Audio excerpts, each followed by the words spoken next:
और अब हम आपको बुद्धिमान बनने का फॉर्मूला बताएंगे।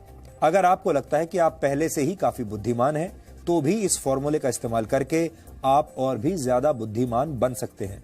यह फॉर्मूला एम्स के एक रिसर्च के जरिए सामने आया है और आपको जानकर आश्चर्य होगा कि एम्स की एक डॉक्टर और आईआईटी के एक वैज्ञानिक ने कई वर्षों तक रिसर्च करने के बाद यह निष्कर्ष निकाला है कि हर रोज कुछ समय तक लगातार गायत्री मंत्र पढ़कर बौद्धिक क्षमता का अनंत विस्तार किया जा सकता है, यानी अपने दिमाग की ताकत को बढ़ाया जा सकता है। यह संभव है।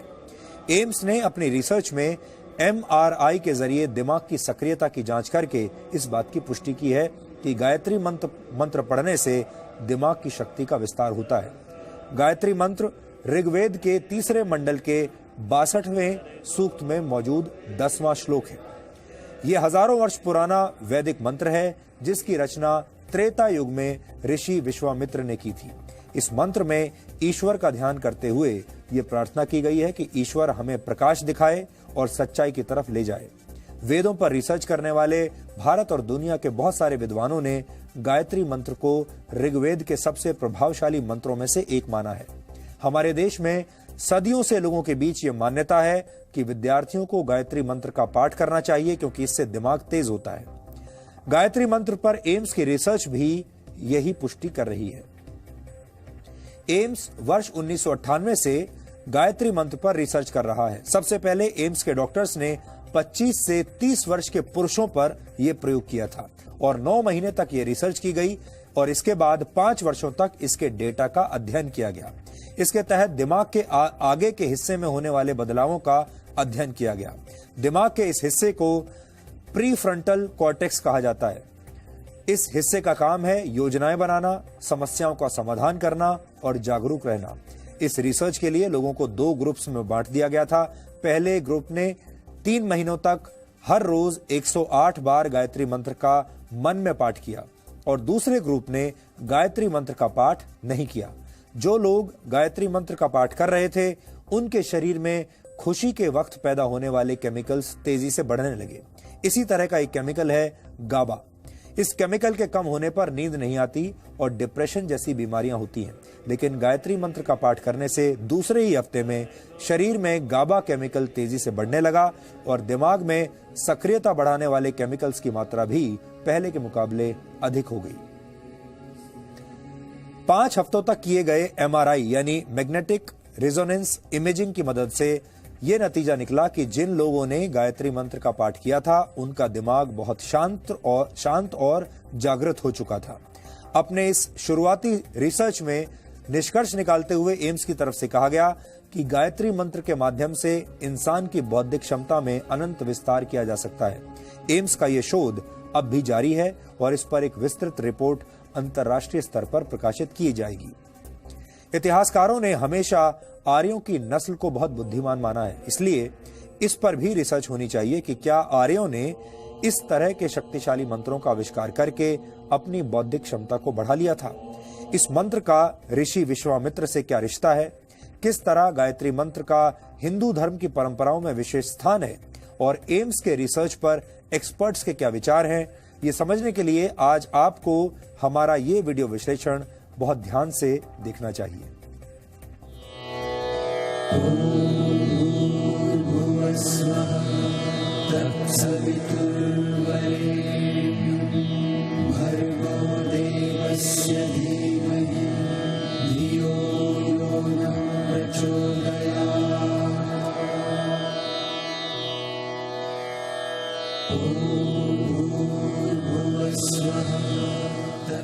गायत्री मंत्र भारत के महान ऋषियों की तपस्या का फल है। हिंदू धर्म में कोई भी पूजा बिना गायत्री मंत्र का पाठ किए संपन्न नहीं होती।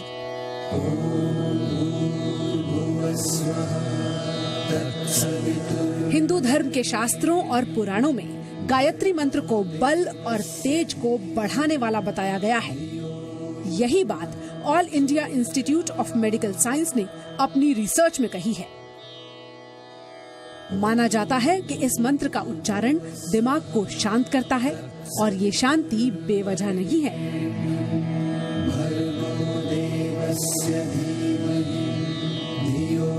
एम्स के साइंटिस्ट्स ने ये साबित किया कि गायत्री मंत्र जादुई दवा की तरह काम करता है।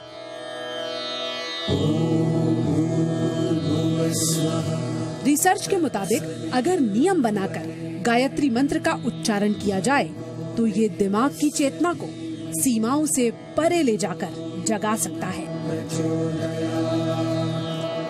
अगर मैं कोई भी ऐसा एक्शन करता हूं जिससे मेरे शरीर में सिंपैथेटिक एक्टिविटी कम हो जाए और पैरासिम्पैथेटिक एक्टिविटी बढ़ जाए, यानी कि मेरी दिल की धड़कन कम हो जाए, मेरा रेस्पिरेटरी रेट कम हो जाए, मेरा स्किन रेजिस्टेंस बढ़ जाए, तो मैं हीलिंग मोड में चला जाता हूं।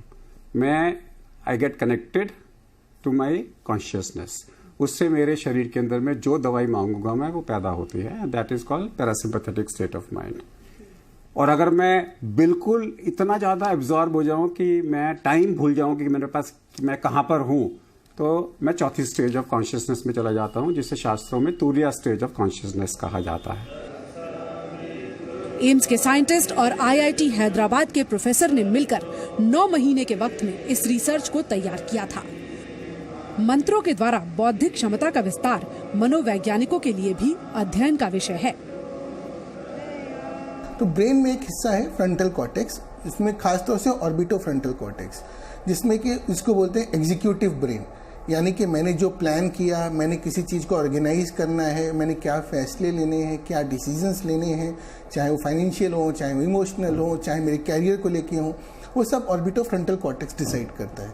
तो अक्सर जब भी हम कोई भी लाइफस्टाइल चेंज जो हेल्दी वाली होती हैं, चाहे योगा की हो, मेडिटेशन की हो, चैंटिंग की हो, चाहे वो गायत्री मंत्र हो, बहुत लोगों के लिए अलग तरह के मंत्र होते हैं, सब में एक देखा गया है कि ब्लड सप्लाई कुछ पर्टिकुलर एरियाज में बढ़ती है, जो उस वजह से ब्रेन में पॉजिटिव चेंजेस आते हैं, जिसको बोलते हैं न्यूरोप्लास्टिसिटी।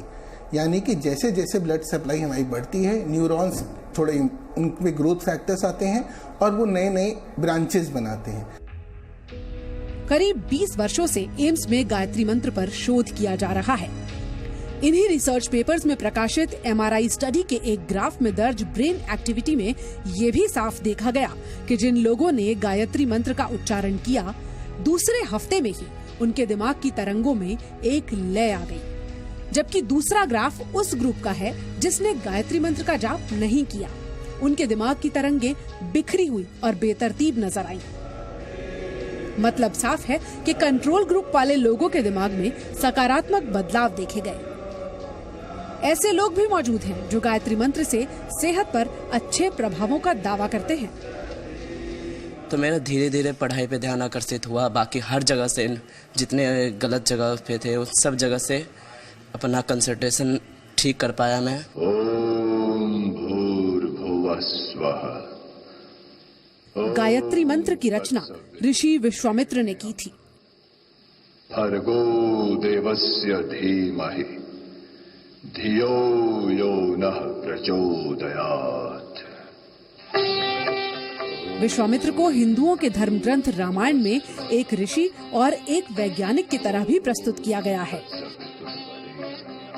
रामायण में विश्वामित्र भगवान राम और लक्ष्मण के गुरु हैं, जो उन्हें दिव्य अस्त्र शस्त्रों के बारे में भी ज्ञान देते हैं। गुरु और शिष्य के बीच सर्वदा प्रेम और विश्वास बना रहे। हमारे देश में खास तौर पर उपनयन संस्कार के वक्त मंत्रोच्चार में गायत्री मंत्र का विशेष स्थान माना जाता है।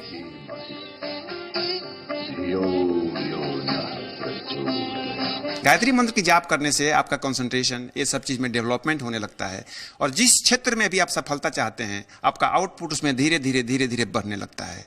ये सब चीज मैंने रियलाइज किया है। गायत्री मंत्र अपनी उत्पत्ति के हजारों वर्षों के बाद भी अपनी शक्ति का एहसास पूरी दुनिया को करा रहा है। गायत्री मंत्र की ताकत सिर्फ भारतीय वैज्ञानिकों को ही समझ में आ रही हो, ऐसा नहीं है। जर्मनी की हैम्बर्ग यूनिवर्सिटी के वैज्ञानिक भी गायत्री मंत्र पर रिसर्च कर चुके हैं। इसके अलावा अमेरिका के एक साइंटिस्ट डॉक्टर हॉवर्ड ने दुनिया भर से मंत्रों को इकट्ठा करके फिजियोलॉजी लाइब्रेरी में उनकी जांच की। गायत्री मंत्र से प्रति सेकंड 1,10,000 साउंड वेव्स जनरेट हुई। रिसर्च में सभी मंत्रों में गायत्री मंत्र सबसे सशक्त मंत्र साबित हुआ। यानी एक तरह से देखा जाए तो हमारे देश की प्राचीन मान्यताओं पर दुनिया भर के वैज्ञानिकों ने मोहर लगाई है। पूजा मक्कड़, जी मीडिया।